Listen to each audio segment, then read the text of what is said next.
Agora sim. Ô Pedro, Tudo bem? tudo bom?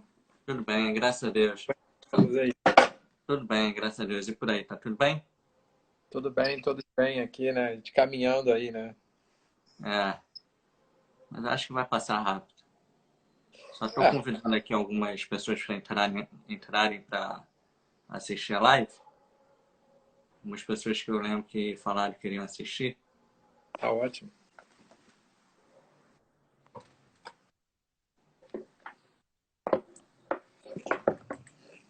Aí você vê como é que quer conduzir a dinâmica. Vamos fazer um bate-papo, nada demais. Uma coisa bem, como eu te falei, por volta de máximo meia hora. Acho que na verdade, explicar para as pessoas o que é a importância do compliance na gestão pública, né? Como a gente combinou, principalmente nesse momento de quarentena, de Covid, né? Do coronavírus. A gente sabe que muitas compras estão sendo realizadas, muitas obras estão sendo realizadas. Eu não me refiro ao município, ao estado do Rio, me refiro a nível nacional também. E nem todo mundo conhece o tema do compliance e a importância do compliance para a boa gestão pública. Então, enquanto a gente vai começando a conversar, o pessoal vai entrando aí, e normalmente às 6 horas começa a ter a maior concorrência, que também tem as lives de música, todo mundo começa a fazer live, então o pessoal vai entrando aos poucos, entrando e saindo. Então, só para quem não conhece o Humberto, vou te apresentar. Humberto é doutor em Ciências Políticas e mestre em Direito. Também fez pós-graduação em Comércio Internacional em Xangai, na China. E tem pós-graduação em Empresa e Economia pela FGV, pós-graduado em Projetos Financeiros. Tudo isso eu estou com uma cola aqui, senão vou errar, que o currículo dele é grande. E também é o presidente do Conselho da Associação Comercial do Rio de Janeiro, de Governança e Compliance.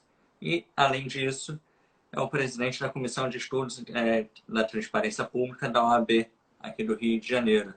Então, esse é o nosso amigo de hoje, que vai participar hoje. Estou vendo que vários outros amigos estão aqui, a Diana, o Thor, lá da Associação Comercial. Vou mandar um abraço para eles em especial. Então, Humberto, queria que a gente começasse. Primeiro, eu te agradeço novamente por estar aqui, mas que você falasse para as pessoas que estão nos assistindo, que vão assistir, porque isso fica salvo pelo menos pelas próximas 24 horas, o que é o compliance é, na gestão pública. Na gestão privada, a gente sabe, pelo menos o que eu acompanho, que eu conheço, é que temos como um grande modelo, você pode me corrigir, o caso da Siemens, se não me engano, em 2007. E posteriormente começou-se a fazer compliance na gestão pública também. Então, o que é o compliance, assim, bem resumido, para as pessoas já poderem se introduzir no tema? Boa noite a todos, boa noite, Pedro. Você esqueceu de mencionar no currículo que eu sou amigo do Pedro Rafael também, maiores títulos que eu ostento. E assim como do Thor, da Diana, gostaria de cumprimentar a todos, dar a todos meu boa noite, dizer que é um prazer aqui conversar com vocês e falar um pouco sobre compliance dentro dessa nossa realidade atual desafiadora, né? Estão me ouvindo bem? Eu estou bem, eu estou te ouvindo bem. Tá ótimo. Bom, acho que todos, de alguma forma ou de outra, já tiveram algum tipo de iniciação, introdução ao compliance, mas como você bem mencionou, existem realidades um pouco próprias do compliance quando você vai para o setor público, né? Dentro da iniciativa privada é muito comum já a gente ouvir falar de programas de integridade, programas de compliance, código de ética, mapeamento de risco, know your customer, né? As pessoas que você faz negócio, conhecer essas interações, contratos com os fornecedores, com cláusulas anticorrupção. O que acontece é que a gente tem também dentro do setor público uma preocupação com a integridade, uma preocupação com boas práticas de conduta ética.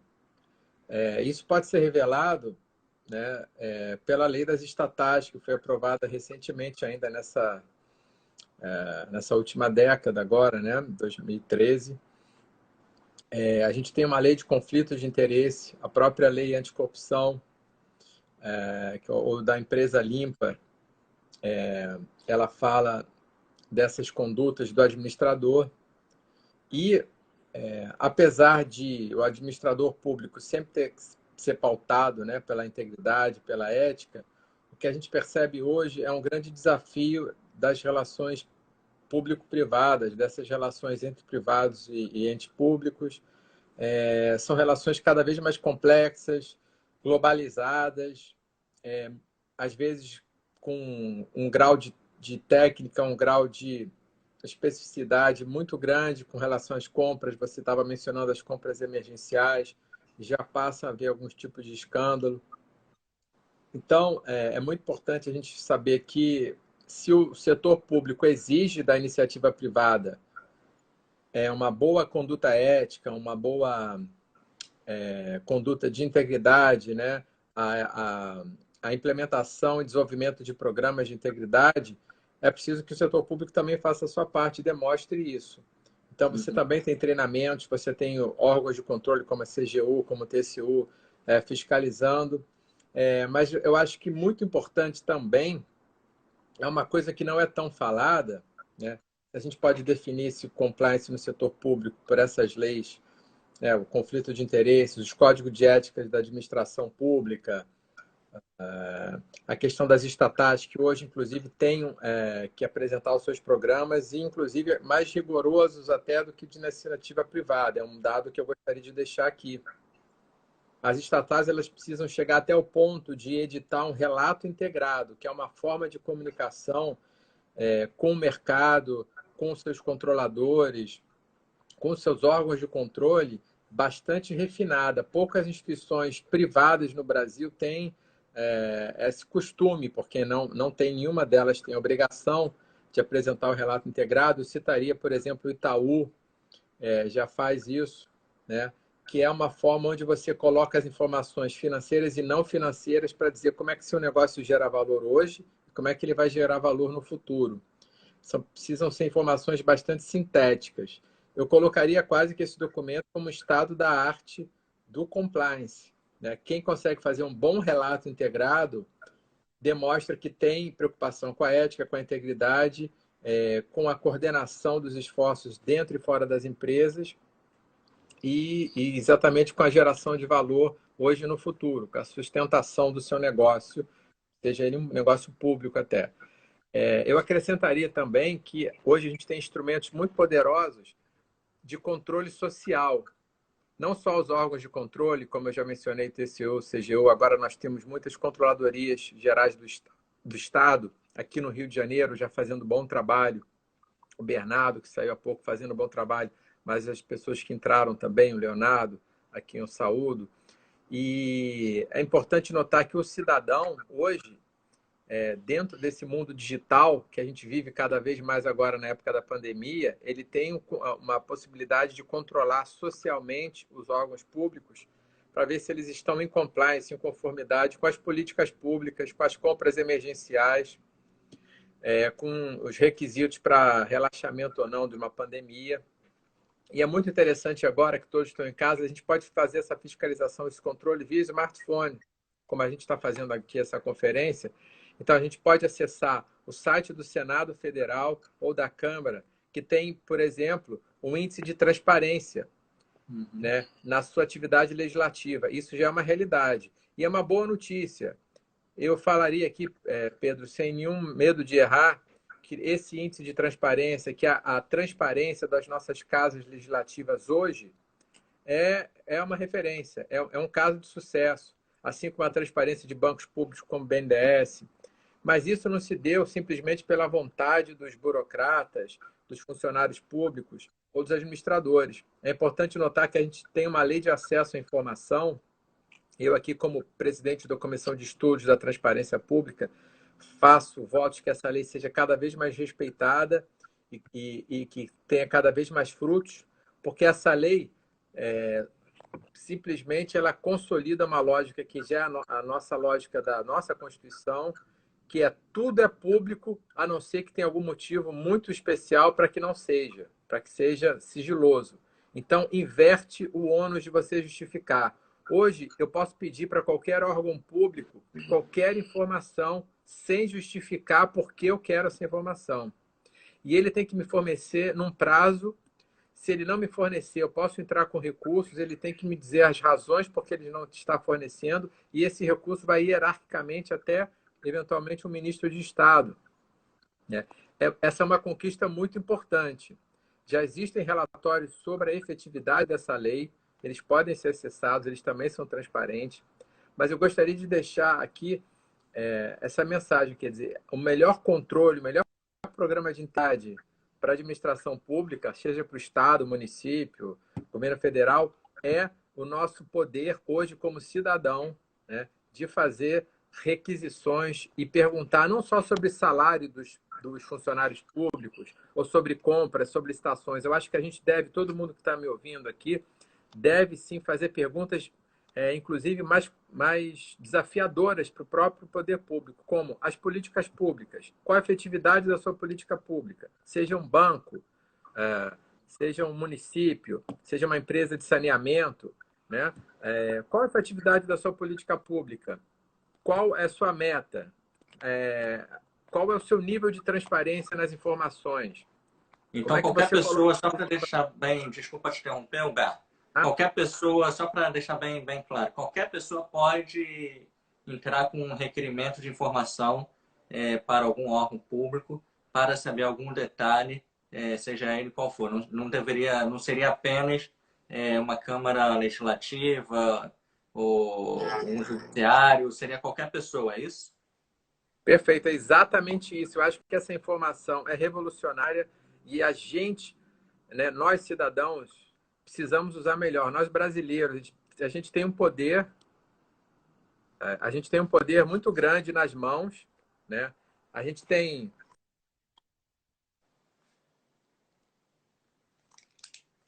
sobre gestão de conflitos de interesses no setor público, tem a lei das estatais e tem a lei de acesso à informação, né? Tem a lei do programa público. Nós temos várias leis que a gente, vamos dizer, consegue concatenar e reunir informações, inclusive para contra-argumentar com o poder público. Muitas vezes, se a gente não consegue a informação, ou se a gente não consegue fazer uma pergunta, talvez aquela pergunta mais específica sobre uma política pública, a gente pode, aos poucos, Pedro e amigos, construindo essa pergunta. A gente pode fazer primeiro uma sondagem sobre uma política pública, talvez a gente não faça a pergunta mais inteligente, mais perspicaz num primeiro momento, mas a gente vai aprendendo a usar o nosso poder de cobrar das autoridades maiores informações. Esse é o maior poder que o cidadão tem. Ele não precisa esperar a eleição, né? Como você falou, hoje os órgãos são obrigados a me dar as informações. Caso eles não dêem essa informação, eu consigo recorrer em vários níveis hierárquicos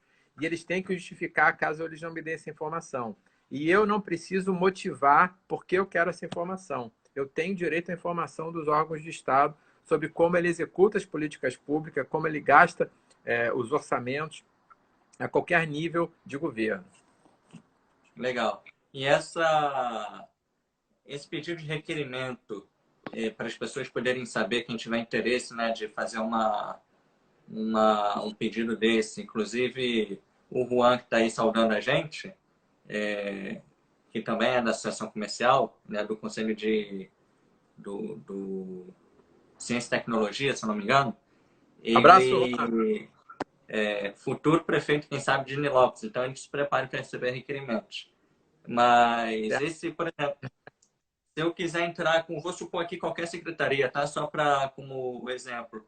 Se eu quiser entrar com um requerimento de informação na Secretaria do Esporte, do município ou do estado, tanto faz. É só um exemplo. Eu entro pela ouvidoria e coloco protocolo esse pedido, ou qual seria o caminho assim, só para as pessoas entenderem? A lei ela não chega a especificar as formalidades. Isso até tem uma razão de ser, porque o seu tipo de acesso ele não pode ser vedado, né, para dificultar esses requerimentos. Não há uma formalidade específica. Muitas vezes ele pode ser feito, e na maior parte das vezes ele é feito.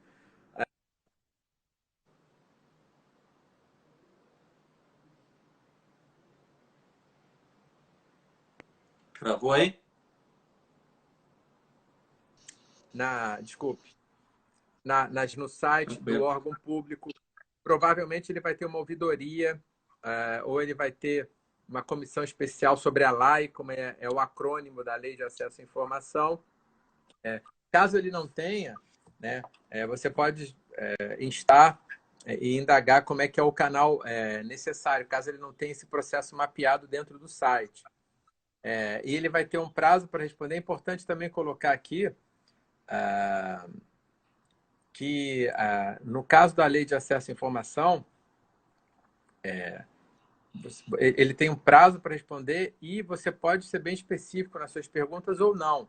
Então, assim, você não deve ficar intimidado. Mas, além disso, a nossa experiência é de sucesso no Brasil, porque nos últimos anos a gente tem um nível de resposta dos órgãos públicos, principalmente a nível federal, muito bom, acima de 90%.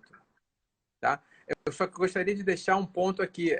Eu acho que a gente precisa aprender a utilizar melhor esse instrumento, que ele já existe, para não ficar perguntando só informações que são as mais comuns, que é questão de licitação, quando que vai sair uma licitação, ou como é que foi feita a licitação, e salários de servidores públicos. A gente precisa passar para outro patamar de cobrança das nossas autoridades. O que eu quero dizer com isso? A gente precisa indagar sobre as políticas públicas, sobre a qualidade, a Exatamente. efetividade, a duração, o planejamento das políticas públicas. Tá? E a gente vai aprender a fazer as perguntas certas com o passar do tempo. A gente não tem que ter medo de fazer as perguntas. Legal. Vou fazer aqui a pergunta da Mari que está aqui. Ela que faz direito em Campos de Goytacazes. Seria a falta de interesse nosso a esse acesso a essas informações? São, de alguma forma, uma influência para o crescimento da corrupção? Tô lendo exatamente como ela escreveu aqui no chat, aqui em cima. Ou Tá seja, ótimo. entendeu a pergunta ou quer que...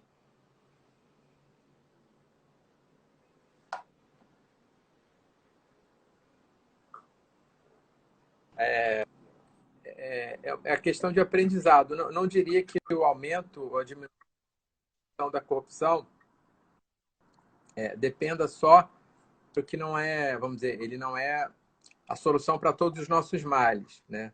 Mas ele é uma ferramenta poderosa, a gente precisa aprender a utilizar melhor. E muitas vezes as informações, como o Pedro falou, não estão tão por isso, né? Porque a obrigação existe, né? A obrigação incondicionada dos órgãos públicos. Então, por exemplo, a gente tem a nossa comissão de estudos da transparência na OAB, existem várias comissões temáticas que podem ajudar nesse sentido. Existe o Ministério nesse sentido de esclarecimento, existe a Controladoria Geral do nosso Estado, existe a CGU, o TCU, todos esses órgãos têm cartilhas falando que, como eu disse, acho que é o maior instrumento de cobrança da integridade da gestão pública hoje que nós temos. Não precisamos esperar a eleição, não precisamos fazer nenhum tipo de... É claro que se nós unirmos, eu gostaria de só tentar complementar a pergunta, a gente pode evitar assim, ou diminuir a corrupção, se ações, né, ou como a gente está fazendo aqui com grupos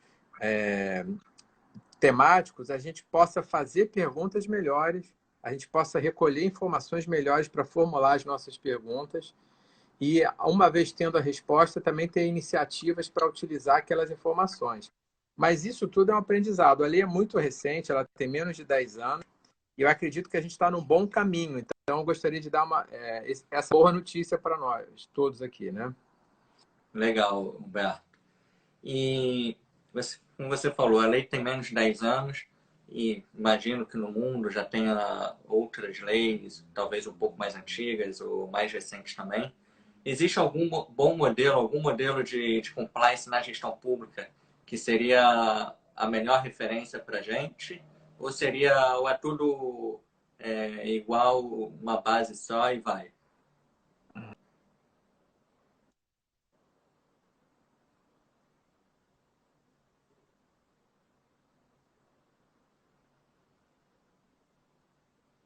Pessoal, enquanto o Humberto volta... Ah, pode falar, pode falar. Ia falar que quem quisesse escrever alguma pergunta, está aberta aí. Mas existe algum modelo no mundo ou no próprio Brasil? Às vezes a gente pensa muito, no mundo é melhor que o Brasil. Não. Às vezes o Brasil é referência em muita coisa e nós não sabemos. Então, existe algum melhor modelo de compliance na gestão pública? Bom, existem vários modelos. É importante notar que não existe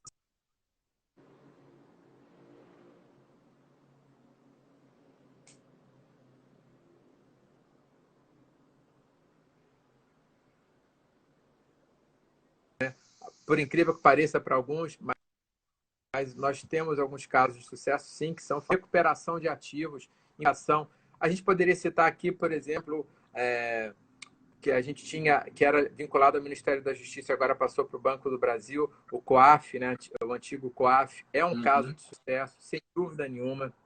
A recuperação que nós fizemos dos recursos na questão da Lava Jato é um ponto alto, sim, do nosso compliance. Todas essas leis que a gente falei, a LAI. A LAI, por exemplo, hoje é um caso de sucesso também internacionalmente reconhecido. Aqui na América Latina, o México e o Chile estavam em posição melhor na questão de acesso à informação, mas nós já estamos chegando perto. Então, existem boas notícias. Existem, vamos dizer, modelos de governança que levam a um compliance melhor. E aí eu falaria lato sensu, sem pensar. Existem países do leste europeu que têm um alto nível de digitalização. Então, eles conseguem criar uma democracia digital para os cidadãos. Eles conseguem prestar muitos serviços públicos digitalmente. O Brasil cada vez mais tem essa capacidade. O que a gente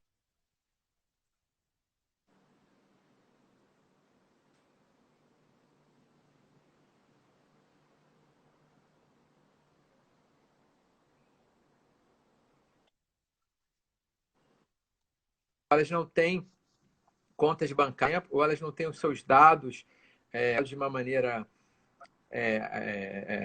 de fácil acesso às autoridades públicas. Muitas vezes elas são informais no mercado de trabalho. Então, o que a gente percebe é um grande desafio também, porque pensando lato sensu para o compliance, né, o que ele tem que fazer é colocar os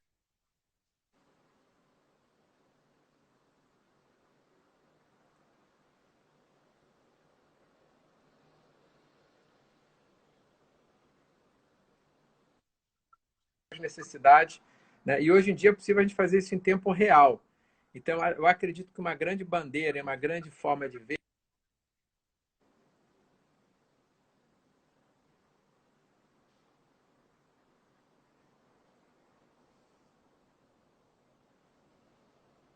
ele pode nos ajudar muito nisso. Pedro também, que é um jovem antenado, né? Tem realmente uma trajetória muito boa, não só política, mas com todos esses temas de sustentabilidade, relações internacionais, também vê isso. Então, o compliance ao redor do mundo, eu acredito que ele vai estar muito ligado nessa questão. Não só anticorrupção, mas ligado às políticas públicas e esse acesso, essa inclusão digital das políticas públicas pelas necessidades do cidadão, podendo usar a inteligência artificial, podendo usar vários instrumentos. E, por outro lado, o desafio também é a não conformidade, ou se não compliance digital dos cidadãos, onde vocês têm, por um lado, o terrorismo digital, né? A questão de você apagar os dados ou usar os dados irregularmente dos cidadãos. Então, eu acho que é o grande desafio do nosso século, acho que sem exagero, a gente saber como é que controla essa informação. Legal, eu vou te fazer uma pergunta do antes e depois o Covid. Você é um cara que uma pessoa que milita já há um bom tempo, né, no tema do compliance. e todo mundo fala que o pós-quarentena, o pós-Covid no mundo, muita coisa vai mudar e para melhor. Você acha que a gente ainda pode ter muito a melhorar com novos modelos de compliance? Você acha que o compliance vai se fixar onde ainda não se fixou pós-Covid, né? Toda esse novo modelo de sistema internacional que vamos ter, esse novo modelo de gestão pública que vamos ter, porque vai ter que ter uma redução de máquina pública. Você acha que qual vai ser a, o que o compliance vem para agregar nesse novo momento no Brasil? Eu acho que o compliance em si é uma noção de maturidade, né? Quer dizer, quando você passa a fazer as coisas da maneira certa, quando você passa a entender, você vive numa comunidade que você precisa respeitar os seus limites, né? Isso é uma questão de maturidade. O compliance tende a permanecer independente das situações históricas ou estruturais, mas eu acho que isso é uma obrigação diária nossa de tentar avançar com essa agenda. Eu acredito que após a pandemia, ou agora nesse momento de retomada gradual, a lição que o compliance pode ter, ou ele ser um aliado, é no sentido da gente conhecer os nossos riscos e não ficar paralisado diante dos riscos. Sem dúvida, é uma situação dramática, realmente nunca antes vista aí, ou em um século, mas a gente não pode se paralisar diante dessas dificuldades, né, que são muitas. Acho que o ensinamento do compliance é a gente aprender a enfrentar os riscos, saber que a gente vive numa sociedade de riscos. A melhor forma de a gente lidar com esses riscos é primeiro conhecer, mapear, né, e saber respeitar os.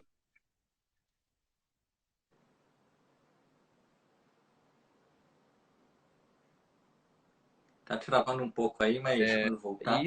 só isso seria um programa de compliance gigantesco, né?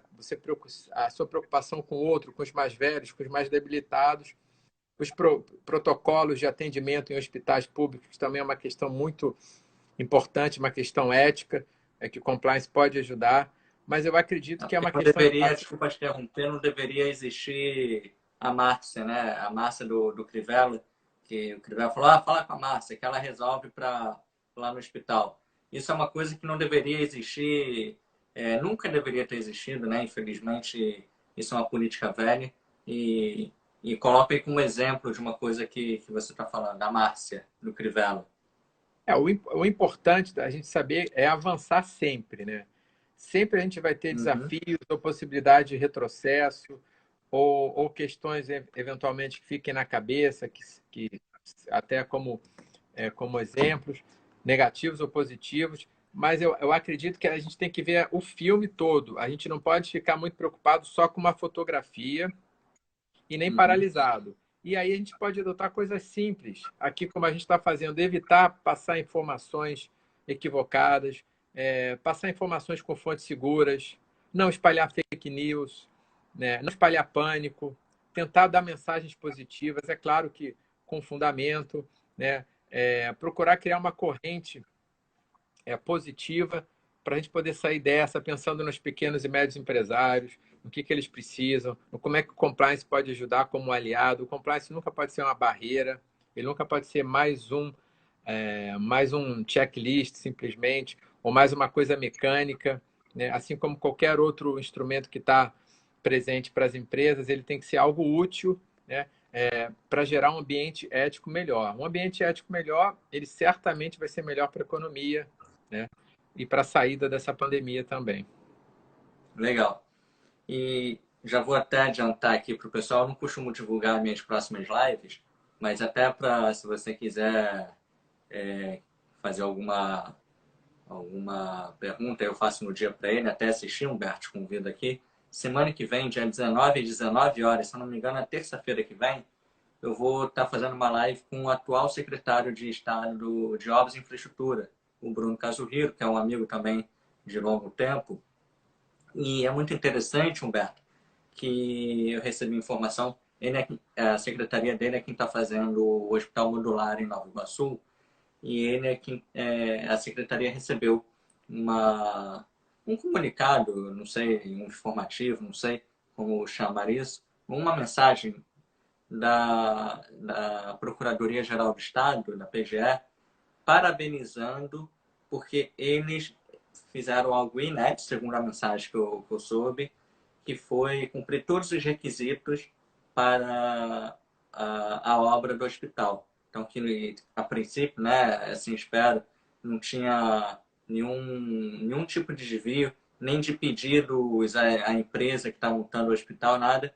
Então, fica um modelo de compliance efetivo na gestão pública, que é na semana que vem, daqui a uma semana a gente vai estar conversando com ele.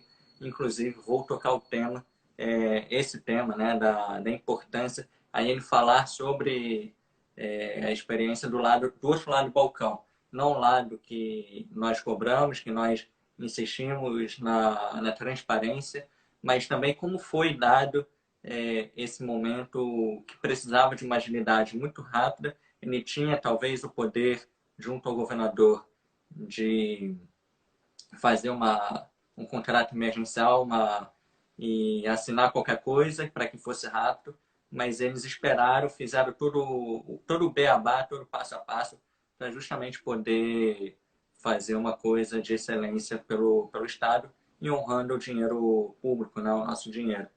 Mas, Humberto, eu prometi que seria algo em torno de meia hora, a gente já deve estar falando uns 33 minutos. Eu só queria te fazer mais uma provocação, que é a seguinte. Eu lembro que uma vez conversando vou falar quem é, para poder as pessoas terem ideia de como isso é. E não é Deus, né?